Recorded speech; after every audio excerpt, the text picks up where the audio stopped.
New details tonight about the shooter from Monday's Dallas courthouse incident. We've learned that the family of Brian Clyde contacted the FBI about him in recent years. Clyde's parents and sisters say Brian struggled with depression. He was briefly hospitalized with mental health issues back in 2016 when he was in the Army. Here's that report.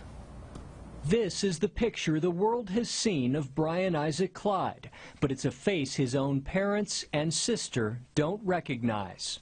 What goes through your mind when you see that image? It's not him. There's nothing in those eyes. I know it's him, but it just looked like a blank stare of, it's not my boy. The family believes it was suicide by cop, that Brian chose the federal courthouse in downtown Dallas knowing armed officers there would end his life. Did he have a reason to want to target a federal building? Again, this is just a personal feeling, is he knew the response that would come. He knew that was a place where people would be armed and would quickly respond. In my personal feeling, yes.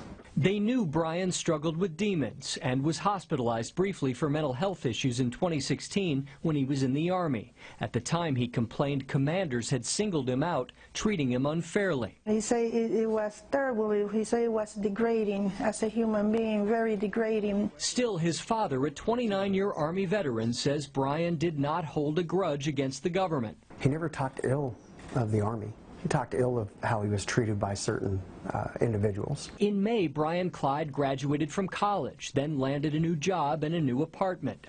Life seemed to be good until Monday, until that face, until something happened they can't explain.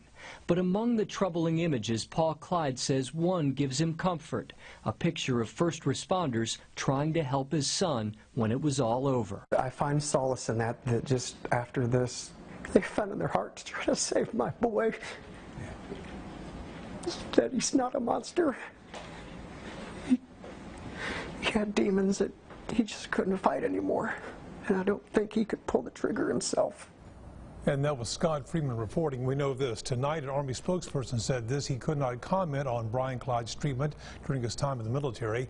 His parents say they knew Brian liked guns, would never imagine he would use them for anything but sports shooting.